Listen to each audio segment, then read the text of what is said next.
Bismillahirrahmanirrahim. Wal maqalatu tasi'atu an Sufyan ats-Tsauri radhiyallahu anhu wa huwa syekhul imami Malikin. Kullu ma'siyatin nasyi'atin an syahwatin ay ishtiyaqin nafsi ila syai'in fa innahu yurja ghufranuha ayal maksiyati. Uraian yang kesembilan merupakan perkataan dari Sufyan ats-Tsauri, semoga Allah meridhoi beliau, dan dia merupakan gurunya Imam Malik. Perkataannya adalah setiap maksiat yang timbul dari syahwat, maksud dari syahwat itu adalah keinginan sesuatu, keinginan jiwa kita atau keinginan diri kita untuk menggapai sesuatu, untuk mendapatkan sesuatu. Fa innahu yurja ghufranuha ayal maksiyah. Maka sesungguhnya bisa diharapkan ampunannya. Wa kullu maksiatin nasya'at an kibarin ayda wal fadli fa innahu la yurja ghufranuha li anna maksiyata iblis kana asluha ayal maksiyati minal kibari yaz'umu anhu khairum min sayyidina Adam wa li anna zallata sayyidina Adam alaihi salamu kana asluha minasyahwati bisababi ishtiyaqihi ila dhawqi samrati syajarati syahwati al-manhiyyi anha.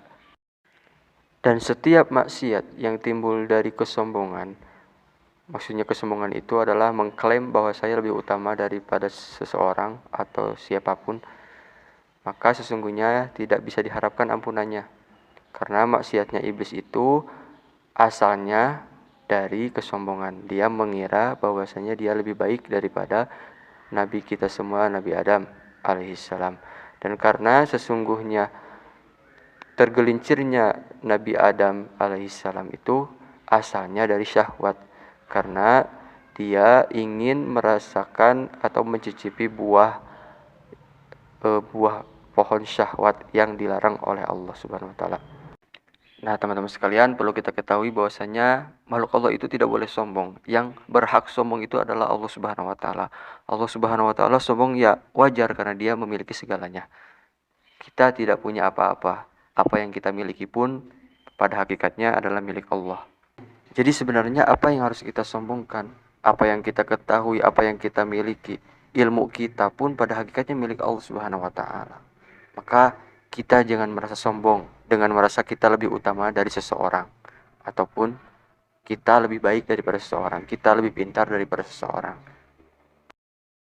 Wal maqalatul ashiratu an ba'diz zuhadi wa humul ladzi ihtaqaru ad-dunya wa lam yubalu biha bal akhadhu minha qadra daruratihim man aznama damban ayatahammalahu wa huwa yadhaku ay wal halu annahu yafrahu bitahammulihi fa inna allaha yudkhiluhu an-nara wa huwa yabki li anna haqqahu ayandama wa yastaghfirullaha ta'ala lidzalika. Dan uraian yang ke-10 merupakan perkataan dari sebagian orang-orang yang berjuhud. Mereka adalah orang yang menganggap hina atau menganggap rendah dunia, dan mereka tidak peduli tentang apa yang ada di dalam dunia.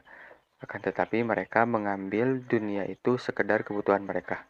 Perkataannya adalah, barang siapa yang memikul sebuah dosa dan dia itu tertawa, maksudnya kondisinya itu dia bahagia karena telah memikul dosa tersebut, maka sesungguhnya Allah Subhanahu wa taala akan memasukkan dia ke dalam neraka dalam keadaan menangis, karena yang seharusnya dilakukan oleh seorang hamba itu menyesal dan meminta ampunan kepada Allah karena melakukan dosa tersebut. Waman ata'a wa huwa yabki hayaan minallahi ta'ala wa khaufan minhu ta'ala ala taqsirihi fi tilka ta'ati fa innallaha yudkhiluhul jannata wa huwa yadhaku ay yafrahu ghayatal farhi li husuli matlubihi wa huwa afullahi ta'ala.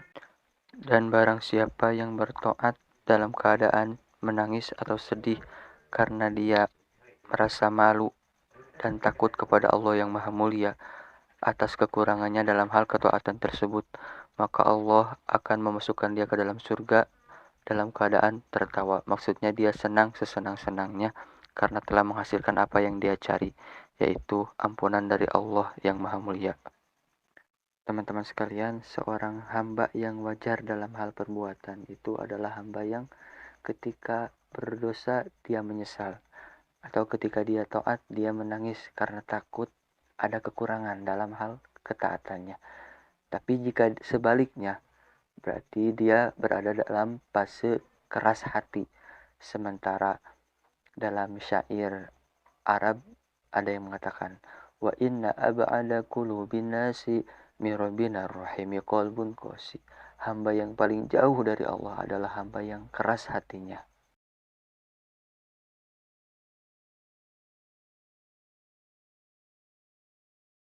Wal maqalatul hadiyata asyrata an ba'dil hukama'i ayil awliya'i. La tahkiru adz-dzunuba as-sighara ay la ta'udduha sigharan fa innaha tatasha'abu minha adz-dzunubul kibaru wa aidan rubbama yakunu ghadabullahi ta'ala fi tilka as-sighari.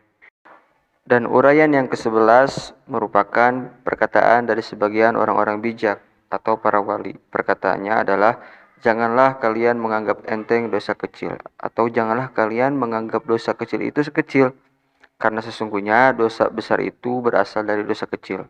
Dan mungkin juga rasa benci Allah itu muncul dari dosa kecil tersebut. Makna asal tasya'abu itu bercabang. Ya maksudnya ketika pohon banyak cabangnya berarti menjadi besar. Ya maksudnya ketika dosa kecil banyak berarti bukan dosa kecil lagi tapi besar.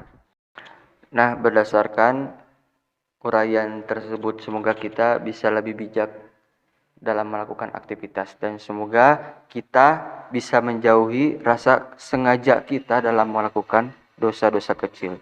Karena seperti apa yang telah tadi dianalogikan, bahwa ketika satu pohon ada rantingnya banyak, dahannya banyak, maka pohon tersebut dikatakan pohon besar.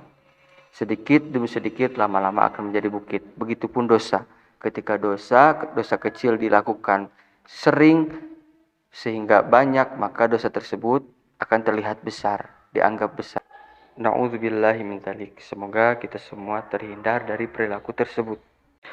Wal maqalatu tsaniyata asyrata 'anil nabiy sallallahu alaihi wasallam la saghirata ma'al israri fa innaha bil muwadzabati 'alaiha ta'dzumu itu tifo fatasiru kabiratan wa aidan annaha 'ala azmi istidamatiha tasiru kabiratan fa inna niyatal mar'i fil ma'asi kanat ma'siyatan. Dan uraian yang ke-12 merupakan sabda Nabi Muhammad SAW yang berbunyi, tidak disebut dosa kecil apabila dilakukan secara terus-menerus. Karena dosa kecil tersebut apabila dilakukan secara rajin akan menjadi besar. Dan dosa tersebut apabila didasari dengan tujuan konsisten melakukan dosa tersebut akan menjadi besar juga. Karena sesungguhnya niat seseorang dalam kemaksiatan merupakan kemaksiatan. Wala kabirata ma'al istighfari ayat taubati bisyurutiha fa inna taubata tamhu atharal khati'ati wa in kanat kabiratan.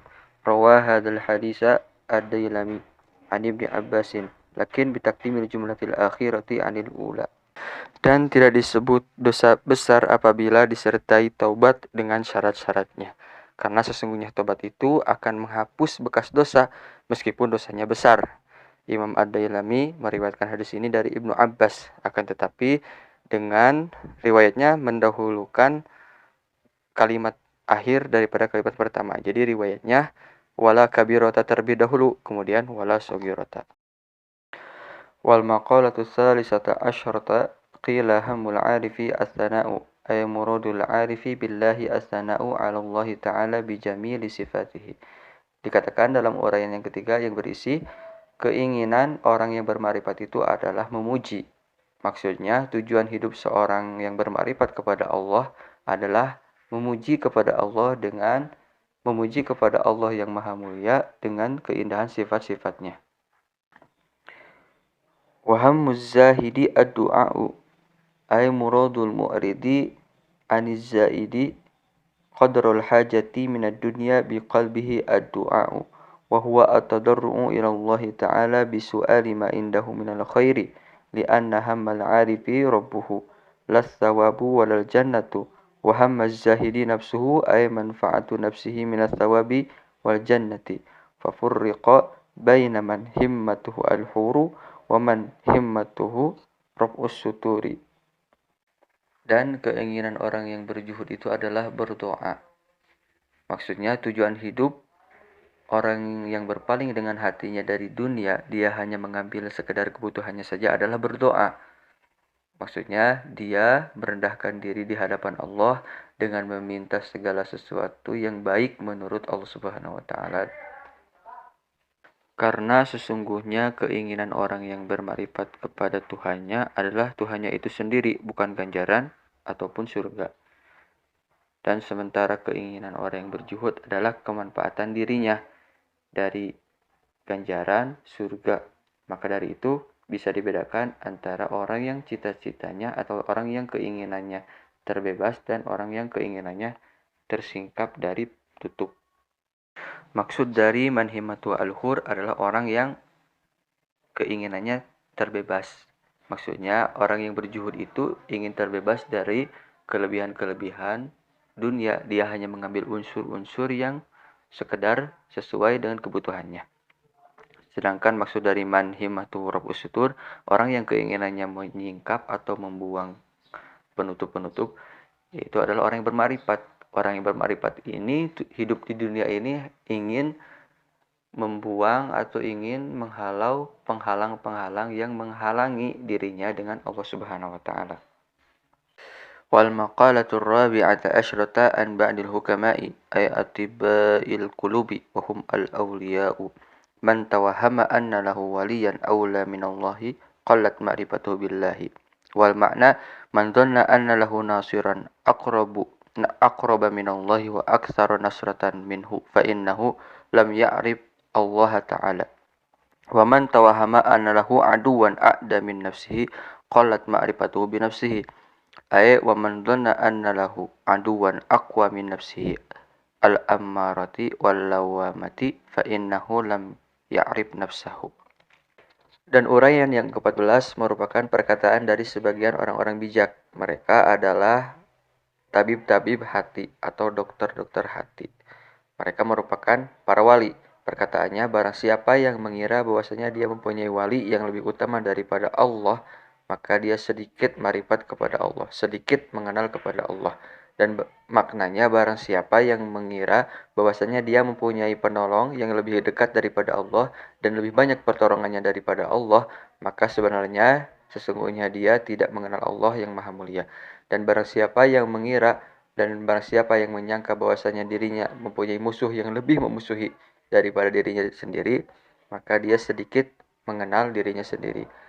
Maksudnya, barang siapa yang mengira bahwasanya dia mempunyai musuh yang lebih kuat daripada hawa nafsu, amarah dan lawamahnya, maka sesungguhnya dia tidak mengenal dirinya sendiri.